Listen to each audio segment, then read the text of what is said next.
Good evening, Blue Hens. I'm Dylan Devine alongside Luke Hudson, and welcome back to Hens Sports Night, Episode 4. In recent sports news, the NBA in-season tournament starts this past Friday. Started the first ever NBA in-season tournament through the next couple of weeks. Stay tuned for Tuesdays and Fridays when group stage games will be played to determine who moves on to the single elimination part of the tournament, which will start December 4th. Philadelphia hosted a busy three-sport weekend that left fans on the edge of their seats as the Eagles held on to narrowly defeat the Cowboys, extending their record to 8-1. The Sixers won their midday matchup against the Suns to continue their win streak of now 5 games after last night's dominant victory over the Wizards. With this victory, star center Joel Embiid broke yet another franchise record by scoring 29 points in a single quarter to accompany a 48-point double-double performance. The Flyers had an up-and-down weekend, beating the Sabres 5-1 on Friday, but losing to the Kings 5-0 on Saturday night. In other news around the National Football League, a new record was set by rookie quarterback C.J. Stroud after throwing for 470 yards and 5 touchdowns in the Houston Texans' win against the Buccaneers. The Chiefs took on the Dolphins in Germany for this week's international game, leading to a 21-14 victory in favor of Kansas City. The Browns hosted a shutout against the Cardinals as Deshaun Watson returned from injury. With the help of Joshua Dobbs and his team debut, the Vikings pulled off a close upset against the Falcons. Last Wednesday, we saw the conclusion of the MLB season with the Texas Rangers beating the Arizona Diamondbacks in 5 games to win the organization's first ever World Series. This year, we saw new rules like the pitch clock and bigger bases. The pitch clock had games lasting a little over 2.5 hours, which is the fastest games have been played in the last 30 years. This led league-wide attendance of games to be the highest since the 2017 season. In soccer this past week, Lionel Messi won his 8th career Golden Ball and Aitana Bonmati won her first. The NWSL finals have confirmed that OL Reign facing off in Gotham FC. The men's soccer league, Phil Neville was appointed the head coach of the Portland Timbers, and the Chicago Fire is allegedly pursuing Barcelona forward Robert Lewandowski. The women's and men's 2023 NCAA soccer tournament begins November 10th. Moving on to our own school, the University of Delaware football team ended up suffering their first home loss last Saturday against Elon. The final score was 33-27. Quarterback Ryan O'Connor threw for 315 yards, 1 touchdown, and 1 interception. Running back Marcus Yarns had 9 carries for 45 yards and a touchdown. Delaware, who has dominated the first half of games, outscoring opponents 172-86 on the year, didn't seem to have the same type of command this week as they found themselves down 20-13 at the half. They attempted a late comeback but fell just short. Delaware only has 2 games left in the regular season, one next week against Campbell, and they'll finish the season in the tub against Villanova. As we continue at UD Sports, the college basketball season for both men and women are underway. Our men's basketball season kicked off on Monday as they defeated the Bucknell Bisons 78-57 thanks to the efforts of Jair Davis with his 21 points, 10 rebounds, and 3 assists. They will face off against Goldie Beacom College on Wednesday for UD's home opener. The women's basketball team will open their season at the Bob Carpenter Center on Thursday as they face off against the Longwood Lancers. We also had our first upset of the men's college basketball seasons as the James Madison Dukes defeated the Michigan State Spartans. The Dukes beat the 4th-ranked team in the country by a final score of 79-76 in overtime. One of JMU's top performers was Terrence Edwards with his 24 points, 5 rebounds, and 3 assists. Not only did we witness a men's basketball upset, we also saw a women's basketball upset as well. The 20th-ranked Colorado Buffaloes beat the #1 team in the country, LSU Tigers, by a score of 92-78. LSU's top scorer being Frida Foreman with her 27 points, 5 rebounds, and 5 assists. Last week, our crew created their dream NBA lineups. Now, let's take a look. What's up, Blue Hens? I'm Dylan. I'm Emily. I'm Caitlin. And I'm Luke. And today we're playing Pick a Team, Make a Team. We're going to be picking teams out of a cup, and then from those teams, we're going to pick players from the teams to create our dream top 5. I'm going to go first. We'll shake up the cup a little bit. For the first team, we have the Nets. So I'll take Nick Claxton as a center. Team 2, we have the Suns. So I'll take Kevin Durant as forward. Team 3, I have the Hawks. So that's Trae Young. Yeah, Trae Young. Point guard? Yep. Okay, perfect. 2 more. Okay. So the Lakers. So I'll take LeBron James as another forward. And then for the final team, So you're shooting guard here. yeah, we have the Cavs. So Donovan Mitchell, shooting guard. Yep, that works. Okay. There we go. Dream team. Okay, it's my turn.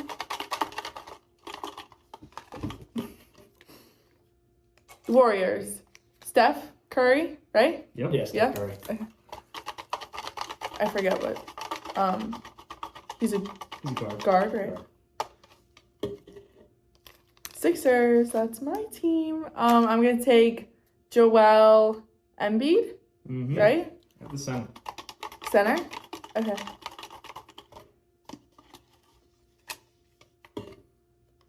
The Heat. Jimmy Butler, right? Okay.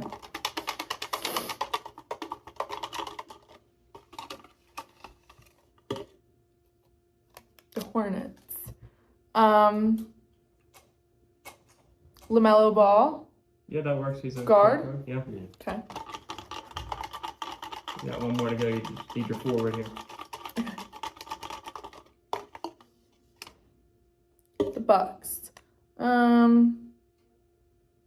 You go with Giannis. Yeah, that kind of work out perfectly for Is you. he a forward? Yeah. Okay. I'll do him. Perfect. All right, we are getting a championship caliber team here. Starting off strong, we got the Nuggets. Give me Jokic at the 5. That is a no-brainer to start. There we go. And another no-brainer to continue, the Bucks. I'll take Giannis at the 4. I should be shaking these up a little bit, I guess. The Timberwolves. The T-Wolves, Anthony Edwards is going to be probably a safe pick there. We have him at the 3. And the Clippers. I have an idea. This is a controversial pick, but we're going in order as it's been. We'll take the 2, James Harden, even though he kind of broke my heart. A little risky. But I think he's a good fit on the team. And last, the Celtics. I need a point guard on the Celtics. That's Drew Holiday. Yeah, take Drew That's Holiday. a great young pick. Oh, man. Drew Holiday, James Harden. I had Jokic, Giannis, and Anthony Edwards. That is a championship-winning team. That's an all-star team. All right, last but not least, let's see how this goes. Knicks, we'll take Jalen Brunson. Pretty good pickup by the Knicks, point guard.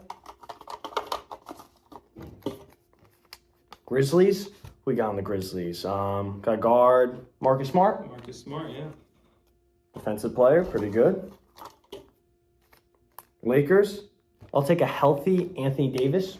Pretty safe. That's a gamble right there. When he's on the court, I'll take him. When he's not on the court, I don't want him anymore. So, all right. Celtics, I'll take point guard Kristaps Porzingis. Wish he was still a Knick. Didn't like that game a little while ago, but it is what it is. And last but not least, Rockets, I'll take the rookie forward, Cam Whitmore. Yeah, Cam. Pretty good pick. He's going to probably have a good season this year. So that is my starting 5 dream team. I think we're good. And that's a wrap. And now, back to you guys in the studio. Flock Nation, welcome in to Primetime, the #1 segment on HSN. I'm going to get serious real quick before we get into the deep dives of college football. Pat McAfee, how dare you steal our name? This Sunday, Pat McAfee had a new promo on his show called Primetime. He stole our name. What are your thoughts on that, James? Look, I love Pat McAfee. Pat, you're all good. Keep it going. All right, now let's actually talk college football. Give me your thoughts on Oklahoma falling short to Oklahoma State. I mean, just a couple weeks ago, I saw myself drinking the Oklahoma Kool-Aid. I'm not going to lie. I even learned a bit of their fight song. It's called the Boomer Sooner, folks. Sing it for me.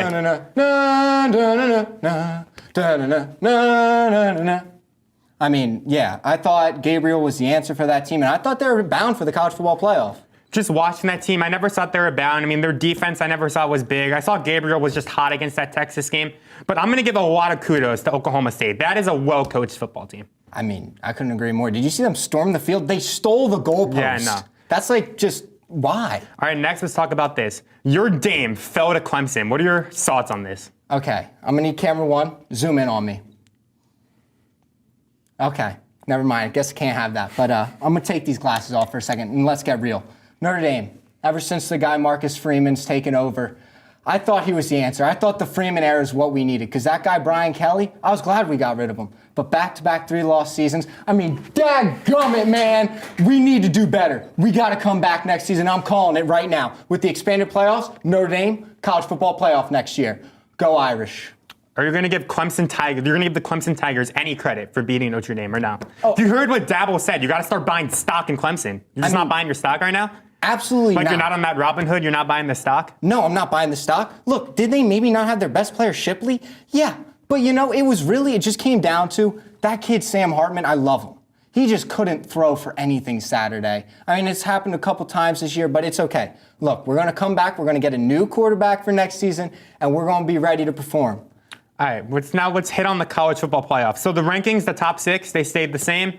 We got Ohio State 1, Georgia 2, Michigan 3, Florida State 4, Washington 5. That's the big 5 right now. Yep. Who do you think out of those 5 is going to be the one not to make it? Who's the odd man out? Who's the odd man out? Honestly, I'm going Michigan. Because in the Big Ten championship, you're probably going to have to play Ohio State. And I just like the odds of Ohio State making it farther than Michigan, especially because we got a little bit of a scandal in Michigan. Honestly, I think that Michigan shouldn't even be allowed to play in this college football playoffs, but those penalties will kick in next season. But here's my thing about Ohio State. Outside of Marvin Harrison, they literally have no explosion on that offense. And Kyle McCord is just bad. I'm sorry. He is flat out bad. Okay, I got one question for you. Are they winning games? If I flip this water bottle, then yes. No, I've been practicing this, guys, for a while. I mean, they actually are winning games, though, yeah. So I feel like we're fine. Now, let's move on to another team, though, close to the playoff. Texas. They got their quarterback, Quinn Ewers, out. But do you think it's time they bring in the young kid, Arch Manning? They need to. I mean, I think he's the answer, folks. I mean, when your celestial pool is Eli Manning and Peyton Manning, you got to go to the kid, right? How about that Bama? Bama? I mean, Saban's They're winning games. Dude, Saban's got them right back into where we always see them. They're always competing in, like, the college football playoff. They're going to get Georgia in the SEC championship, most likely. Oh, yeah, and that's going to be a dogfight. If Bama wins, you think they sneak in?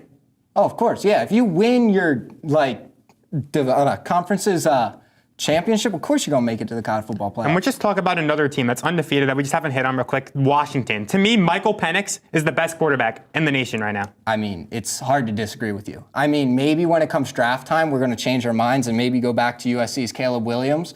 But right now, the kid's he's playing great. But you know the odd thing about it? He's a lefty. We don't see a lot of those guys. Tua, I mean, I know, you don't see much. And also, we can't forget about Oregon. I know Bo Nix is probably older than my dad. What is he, like 25 now playing in college football? But he's winning games. But have you seen And they his should campaign? be undefeated. His campaign, bodacious, it's in Times Square. The dude is probably the biggest thing in college football, like Taylor Swift in real life. That is true. All right, and quickly, let's just end it. Give me your quick predictions. Michigan versus Penn State. Michigan versus Penn State. Look, I didn't think I'd find myself ever saying these words, but I think Penn State's getting the job done. I think Michigan's got too many off-the-field shenanigans going on right now where they're just not going to be able to focus on this Nittany Lion team, and you're going to see them steal a game. It is the same Penn State team literally every year. Nothing changed. They are going to get murdered by Michigan. Bro. Michigan will win by 21 plus. That is my bold take. Dude, Happy Valley is going to be... Happy Valley is about to be Sad Valley. Michigan is going to walk in and take over the trap. It is going to be 100,000. Let me say again, 100,000 drunk maniacs going crazy, rooting for the Penn State Nittany Lions, and they ain't losing. They are 100% losing. It is the same team every year. Drew Auer is not him. I mean, we'll just have to see. Well, that's all from us today. Let's move on to our next segment, a commercial. Hey guys, it's Ryan. Along with Hens Sports Night, I'm also the president of the club track and field and cross country team here at Delaware. I'll be showing you guys what a normal day of practice looks like. All right, let's go. All right, it's practice time. Just got out of the gym, so I'm first one here per usual. I also show you guys some stretches. Go through my warm up at like 50 times speed.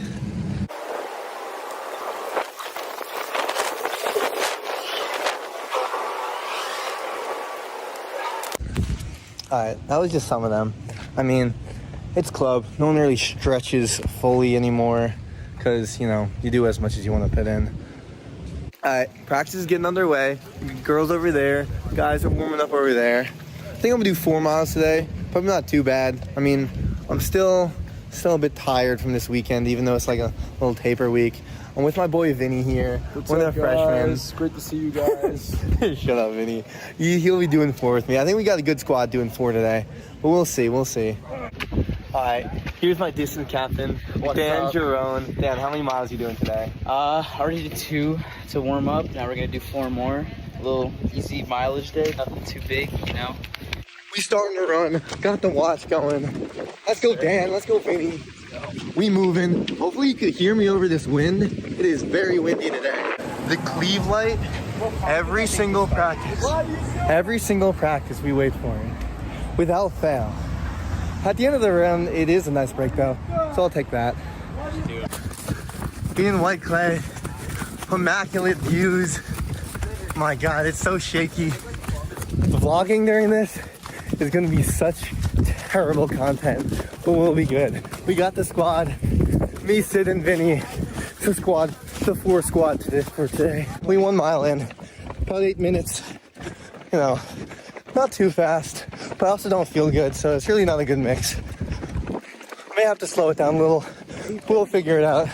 How you feeling after 1, Vinny? I'm feeling good. A little too fast, but it's okay because we're getting through it because we're tough. You know, tough is all that matters when you run, is be tough. Yeah. Running is more mental than physical. Wise word from a young lad. Yeah. We reached the trail. Still a beautiful fall day. Whole squad's still packed up. Got Dylan and Eli here. Yo, what's up? I don't even know if you're on camera. But, you know, do not feel good today. But taking it easy. Still packed up. Almost about to hit 2 and turn around. I'll update you then. Just hit 2. Those are the 7:43 mile. How you feeling, Pollock? Pollock 1. Pollock 2. How you doing after 2? Josh! Hi. Both Pollocks are doing well, and that is why he's Pollock number 2. We got to now just 4 people with a 4-miler squad. Halfway done. Let's get it. All right, we had 3 miles. That was a fast one at 7:23. I'm falling apart here. Last mile is all hilly. I may or may not survive to finish this recording. We will see. We got the hill of death. Last stretch. Less than half a mile to go. After this, we push it. I'm falling back on the boys, but I'm right there. We hit the Cleveland light again. Get free energy, get a rest here, then we finish hard. All right, run complete, 4 miles. It was in 7:47 pace. Not too bad, but my legs just did not feel good today. But it is what it is. I mean, we had those days. It's a Monday, so it's expected, but we'll come back better. Nationals, 2 weeks, Indiana championship. See you guys back in the studio. Hello, everybody, and welcome back to the show. Now that the NBA season's underway, sports fans have another team that they could get emotionally distressed over or very excited for. As for me, I'm feeling pretty good to the start. How about you, Tony? You know, I am feeling pretty good to the start this season. Can't complain too much. You know, it's a lot going on this year. First, a lot of trades. How about that James Harden trade? I'm saying James Honeybun Harden is officially on the Clippers now. What can I say? He's in shape. Sort of. Surprisingly, he's in shape. Sort of. You know, we should see what you think. Like, how you think this season gonna go for the Clippers? I don't know. I mean, you know, Honeybun Harden can always gain it back, and this guy will go from scoring 40 points to 5 points. So too many smoothies on the bench. Too many. Exactly. He's eating too much. Way too much. I think that trade, honestly, is going to turn out for the worse for the Clippers. They gave up a lot of depth to go get Harden, and we know Harden's a real diva. This guy is just cancer to the team mostly. I mean, he says he's the system. He's not a system player. I don't think that system works anywhere in the world. Maybe with aliens, but not here. Hell no. But I think easily that trade's not going to really work out. Maybe a trade that will work out, though. Let me bring this up. The Damian Lillard trade. Possibly. I mean, it's not looking the best. But It's not at all. It's not. Because the one game he did drop 8 points. It's just like. And that was right after his opener with like 38. I'm saying, so. The depth, man. It's the depth. They got no depth. Not certain teams like the Mavs. I mean, the Nuggets, the Celtics. All these teams are looking What about dominant. the Lakers? Lakers, What about the- Lakers are the Steelers of the NBA. LeBron said himself. They're not that good. They're going to blow it. I don't care if LeBron or it's a healthy AD. you mean? Get out of here with that. Lakers cannot beat the Nuggets. Nuggets own the Lakers. Come on now. Mike Malone, daddy of the Lakers. We know that. You know, LeBron is about to turn 39. All he's going to do is get even better. That's all I'm going to say. I don't know, man. He's been going crazy this season. The West is a very competitive, very competitive conference. Like more than the East. I don't doubt you on that. That's definitely one of the most competitive we've ever seen. With the Mavs looking exceptionally well, Luka's looking fantastic. I mean, Nikola Jokic is about to go for another MVP. Yes, like, yes. Let's be real. Yes. This dude already got like 3 triple doubles, 7 games in. That's ridiculous. And then you got another team like the Minnesota Timberwolves who are actually looking sneaky good. I mean, trade Rudy Gobert, get that man off your team. You're looking way better. But another competitive nature, of the season, man. How you feeling about the in-season tournament? Garbage. It's really no point of having it for the sole purpose of what is there to get? A Quidditch cup? Like, why am I winning a Quidditch cup? Like, what's the point? It's no point to the in-season tournament but to have injuries. People gonna go hard, nice courts, nice jerseys. Yeah. For what? Money? That's the incentive. It's all money. I mean, you can hold up a cup, you hold up a trophy, mid-season. And make that's that like regular season competitive. So the Magic win the cup. What are they? They're the best half-season team tournament. They're the best in-season tournament. They'll be the best regular season team. I mean, I'm excited. It looks competitive, man. I mean, it's pointless. We'll see. I think if the players really take competitive, it'll make the regular season really something to be excited about. I mean, they get Indiana game, 141 points in the first ever in-season tournament game, bro. But I feel as though that means there's no defense. There's no defense. It's definitely less defense, but sometimes it's just better offense. That's true, but Tyrese dropped like 38 that game, or like 35. But is it going to be consistent enough to do that, though? Or is it just only for Tuesdays and Fridays is he going to be? He's going to wake up. He's going to wake up on a Tuesday, and he's going to wake up on a Friday, and he's going to drop 40 points. He might just wake up on Tuesday and Friday. That's what I'm saying. Well, I mean, we'll see. I mean, I'm excited, man. It's going to bring some competitive nature to the NBA. A lot of people have been complaining about it, but like when you got people like James Harden, like a diva, maybe he'll complain about the in-season. We never know, man. It's something. I mean, Ben Simmons might even go crazy. I'm saying Ben Simmons might even drop 50 points in the end season. Is he going to be good in the when it actually matters in the playoffs? If his team make it, no. I don't know. Ben Simmons even being brought up in 2023 is a wild statement to me. What do you think about end of season? End of season, who I think because it's early, but I think we can make some. Okay. I'm picking up what you're putting down. I feel like when it comes to the Western Conference, you might hate me. You gotta say the Lakers, aren't you? You got to. You got to go with the Lakers. Man. I can't put my money against LeBron. Fair, but I can because the Mavs and Nuggets, they're looking like they'll put their entire paychecks against the Lakers right now. What about the East? What about the East? The East, it's like a runaway train. It's the Celtics. It's like the Sixers are absolutely garbage. They're not gonna make it out the second round. Yeah. They might not even make it out the first round. So I would agree with you. There's really no point. Those Celtics look dominant, man, and the Bucks. They're both looking good, but that's all we got for our NBA segment. Let's send it off to the next segment. Thanks, man.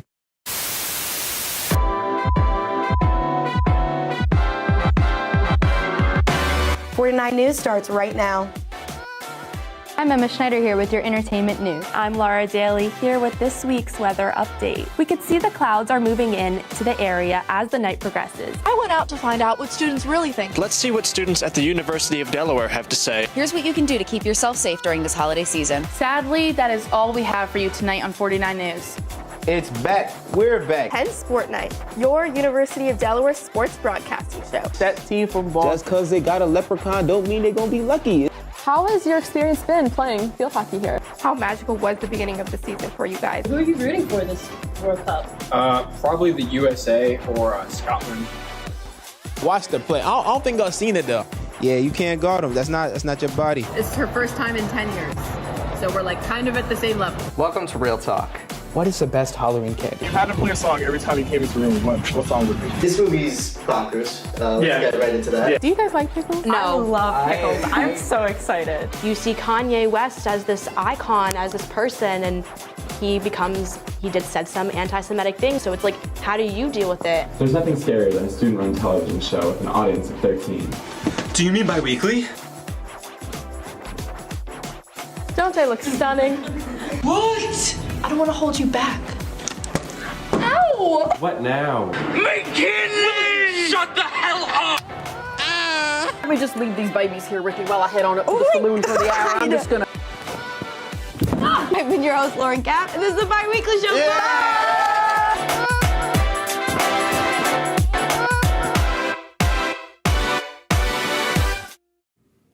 Hello, everyone, and welcome to the NFL segment of Hens Sports Night. I'm here with Matt Pollard and Sam Cucuzella. We're at the midway point of the season where the trade deadline has just stopped.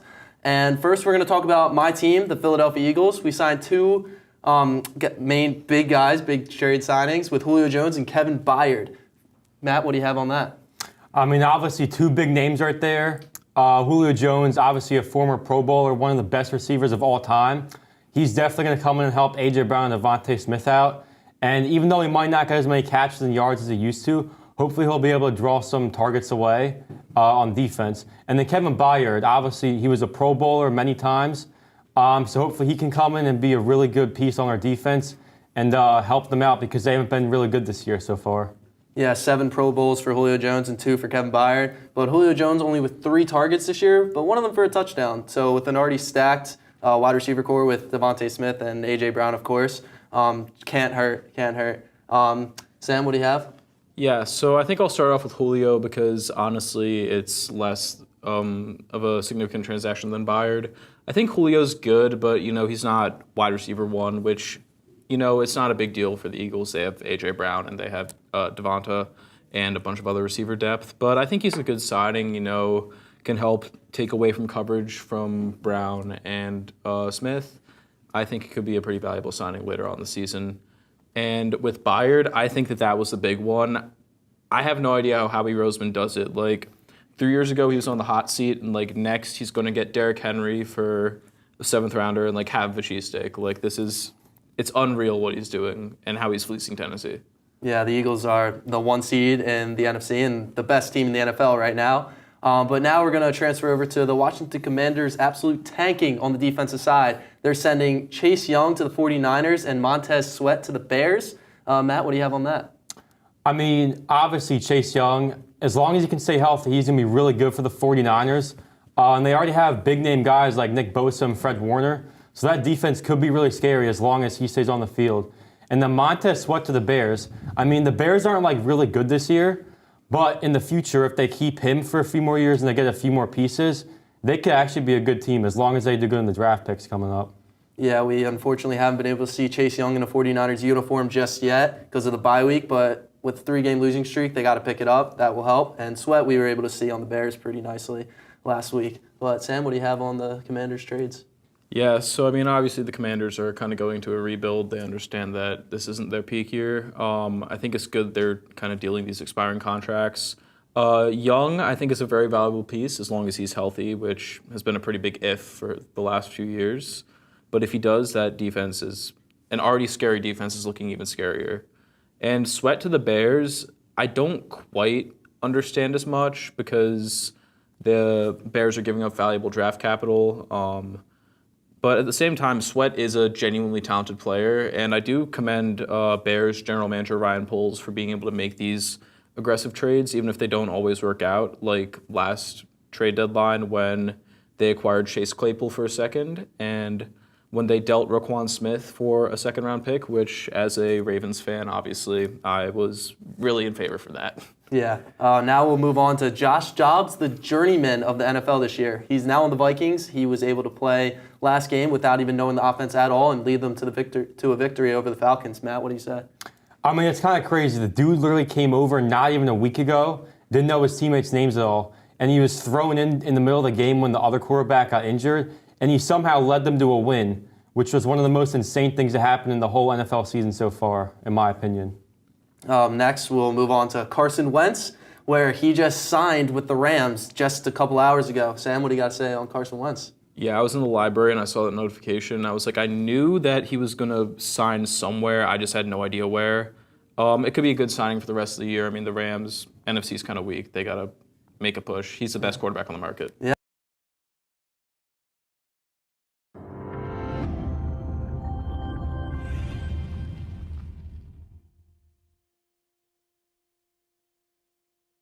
All right, guys. Good second run through. Yeah, just make sure you're really paying attention to your jobs. We don't want another prompter mishap. Yeah, and if you're not joining us for dinner on the loading dock, please just be back here like 30 minutes before the show starts. As for the rest of you, welcome, welcome, welcome. Happy dinner games, and may the odds be ever in your favor.